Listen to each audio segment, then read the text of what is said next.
Hey everybody, welcome to homerecordingmadeeasy.com and here on my YouTube channel, and this is part number 4 and probably the last part for a while unless I get more comments that want me to do more videos like this where we're taking a look at Studio One version 5. The exact version number is 5.0.1. This is the first small update or patch, if you will, that since the main release. And in the main release, if you go back and watch my other videos in the playlist, Studio One version 5, where there are a handful of plugins that are not behaving well with Studio One version 5 and has kept me from being able to use it on a daily basis. And since that time, I've created some videos because people have asked me in the comment sections about specific types of plugins, what works, what doesn't work. And we've had a great dialogue thus far, lots of great information and comments in the prior videos, and I want this video to be the same. So this time we're going to take a look at Pipeline XT to see how it works with the hardware. If you're doing hybrid mixing, someone asked me about that. We're going to take a look at the rest of the Easy Drummer line. We took a look at Superior Drummer 3 by Toontrack, which is one of the plugins, one of the VSTs I use all the time. It doesn't seem to work very well. And some people have asked me about Easy Bass, Easy Drummer 2, and Easy Keys. I have those 3. We're going to take a look and see how those behave. And then we're also going to take a look quickly at, we could look at, someone asked me about Sound Radix and even Universal Audio, but Universal Audio runs off the DSP and the hardware. It really has nothing to do with Studio One, but we could drop a few plugins on and I can show you how it kind of behaves. So before we get started, let me go over a couple of points here that I've done in every video thus far so everyone understands what these videos are for, what they're intended to do, and how we can all make this the most useful. So if you're a Studio One user and you're looking to upgrade to version 5, or if you've upgraded to version 5 and you're experiencing problems, how we can get through this as quick as possible. So I'm saying this at the beginning of every video. If you've seen all the other parts, be patient for the next couple of minutes. Point number 1. These videos that I've done, these last 3 or 4 videos, are not intended in any way to bash PreSonus or to bash Studio One. No, they don't tell me to say that. No, they don't sponsor this video or this YouTube channel. No, I'm not affiliated with them in any official capacity other than to say that I'm here creating these videos for you guys, my students and my followers, firstly, to help. So you have questions, I'm trying to answer those questions for you. And secondly, to also gather some information to show PreSonus so maybe they can, better their product or work with the other plugin manufacturers to get things to behave well with their latest version of Studio One. This is supposed to be a helpful thing. This is not in a way to just to say anything derogatory about PreSonus or Studio One. Everyone knows that watches this channel, I'm a Studio One user. I have been since version 2. I like it out of all the DAWs, and I've tried them all, and you've seen lots of reviews on this YouTube channel of other DAWs. I still think Studio One is the most intuitive up until this version, for me anyway, the most stable and the most user-friendly, especially if you're a beginner and new to digital recording, but that's just one person's opinion. So again, this is not a hate fest. This is a love fest, let's help each other fest. And a lot of that help is going to be dependent on you and how interactive you are with the comment section. And we'll move to that in a minute. So that's point number 1. Point number 2, make sure that if you are having issues that you put in a support ticket with PreSonus, right? The only way they're going to know about these issues is to get a support ticket. Yes, they do watch my videos. I know they do because they tell me that they do. So they will watch this video. They will read a lot of your comments below, but to be absolutely sure that they hear about your issue, you need to put in support ticket below. Go to their website, put a support ticket in, and they will, they will get on it. I mean, they asked us to do that, and that's what we should do. I've done it myself, so I'm asking you to do that as well. Point number 3, also make sure that you're using and you're vocal in a positive way. Got to say that. On their user forum, go to their user forum. On the PreSonus website, there's a link at the top of the page. Go to their community, let people know if you're having issues, or if you're not having any issues and you want to try to help other people that might be, go to the user community. They got a great user community there with a lot of helpful people, and that's another resource for you. And last but not least, I'd love you to leave comments below under this video. Like I said before, let us know if things are working well for you or are not working well for you, but try to, if you can, please be specific about your computer because that helps. Are you using Windows or Mac? What operating system are you using on either one? What is your processor speed? How many gigs of RAM do you have? Are you finding that you're having problems with VST instruments versus plugin effects? A lot of those things are helpful. So make sure you leave that below. And again, as always goes without saying, make sure we're doing everything in a constructive way, right? We got to be cool. Everyone get along, you know, spirited debate, airing out your frustrations is great. Just do it in a cool way.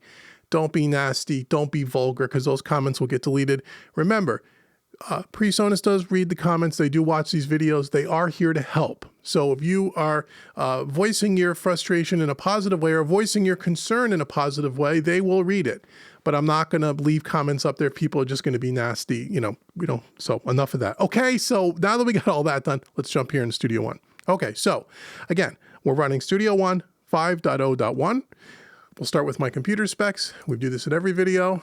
What I'm running is a 2017, late 2017 iMac Pro running Mojave with a 6-core processor with 64 gigs of RAM, okay? And it ran perfectly 4.5, version 4.5, version 4.6, every plugin, every issue, never had any problems. Nothing in the computer has changed for me between this and version 5. Let's start with the VSTs. Okay, so someone asked me about EZDrummer 2. So I loaded up an instance of EZDrummer 2. We're going to take a look at that right now. Okay, we know Superior Drummer had issues. Here's EZDrummer. Oh. Can I, got to turn it up, right? Dummy? Okay, so unlike Superior Drummer 3, although this tends to lag a little bit, but not like Superior Drummer. But watch what happens when I take the window and I move it around. Seems to be okay. Superior Drummer was a little laggy, little jittery. This doesn't seem to do that. If I go to the browser and play a little groovity groove.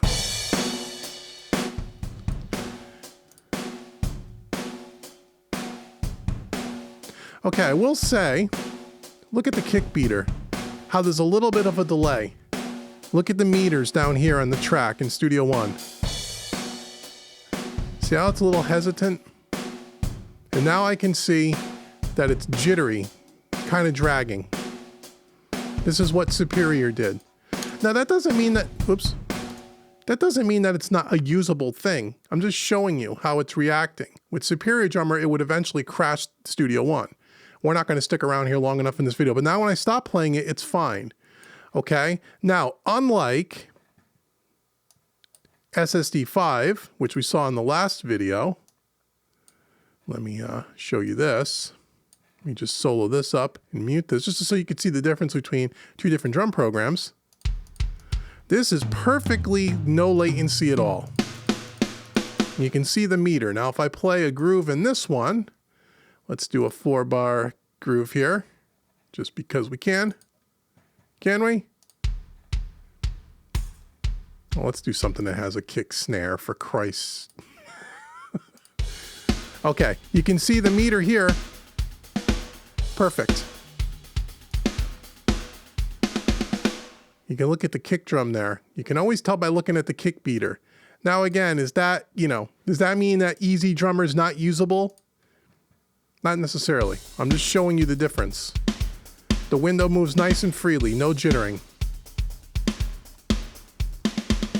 Okay. Now, some people in a couple of videos ago left some comments and says, "Oh, Slate, their coding and stuff is crap compared to the other, or not Slate. Yeah, Slate, because they're talking about Trigger 2, how the coding is different and it's different from Toontracks, and people were getting all into that techie stuff. I don't know anything about that.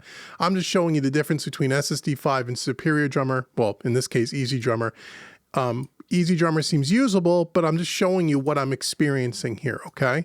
It definitely, without a doubt, drags with a little bit of latency. It doesn't mean we can't use it. It's not bad until you play a groove or until you use some of the MIDI. I didn't even try that. We can try doing this. We could try taking this and dragging. How do we do this again? I forget. It's been such a long time. There we go. Drag it into here, or we could even drag it into Studio One, the MIDI file, and see how that matters. Does it matter if I do that? Let's see when I play back here. Okay, you can see how it's hesitant. And you can see it on the meter.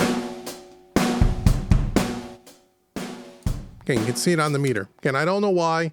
Just letting you know that that's what's going on with Easy Drummer and Superior Drummer. Okay, SSD 5, no issues as far as that goes. Other folks have asked me about the rest of the Toontrack's Easy line, Easy Bass, for example. So let's take a listen to that and look at that and see how that one is. Easy Bass. Oops, here we go. So this is a relatively new product for them, which is different than Easy Drummer or Superior Drummer. Again, I don't know that matters, but again, what seems to be latency free. Let's come over here and pick a groovity groove. Again, moves perfectly. No draggingness, no latency, no drag. Again, meter works fine. Behaves a little bit more smoothly than than Easy Drummer. Okay. People ask me about Easy Keys. Let me show you Easy Keys and show you how that one works. Let's see, Easy Keys. Very responsive, fine. Now this is an older product as well, a lot like Easy Drummer 2, but seems to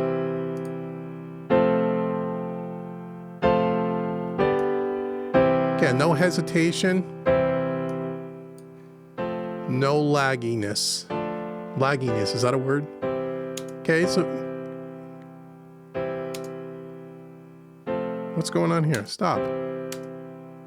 That's interesting. Huh.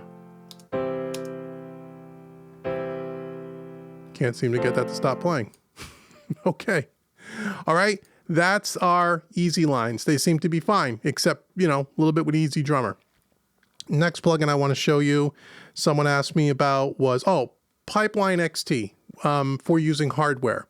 Again, if you don't know about my hardware series, you can go check that out on the playlist where we're using, with version 4.6, routing hardware using Pipeline XT to route things in and out of the Studio One. How does it work in version 5? Let's see. So I have this as a stereo instance on the master bus. Again, there's no other plugins on this thing except for the virtual instruments that you just saw. We're running all the audio out 5.6 of my Universal Audio Apollo and back in on 5.6, running it through, which you don't see on camera, but trust me, there are 2 Neve tape emulation 542 units in the 500 series rack along with a SSL bus compressor. And here we go. So if I play back audio, I'll turn this down so it doesn't blast us out. You can see it works.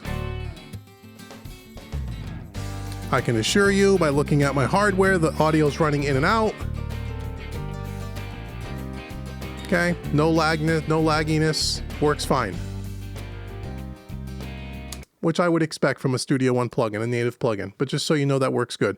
The other plugin that someone asked me about was Sound Radix Auto Align stuff, which I use all the time.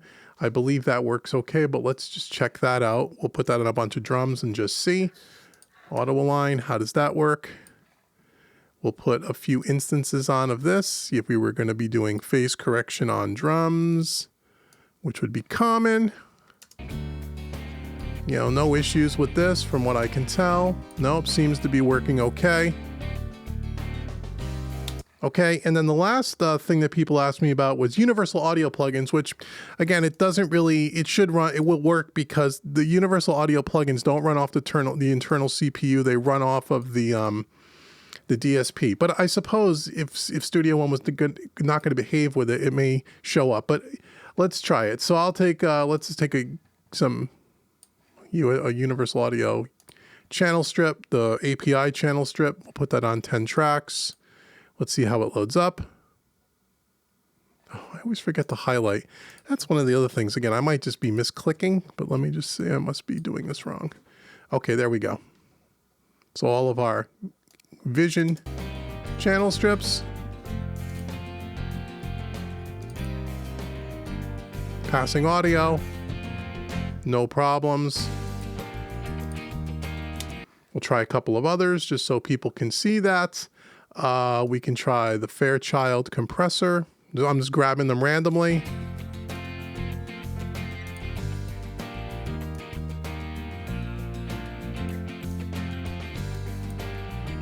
Okay, everything would seem smooth, no issues.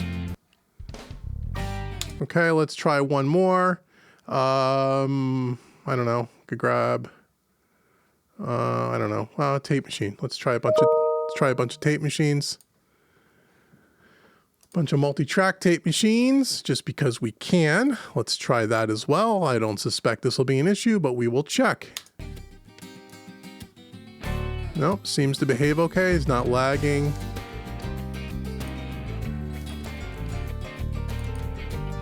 Okay. Again, these don't run on the internal CPU of the computer, but I guess it could have a conflict with Studio One. It does not.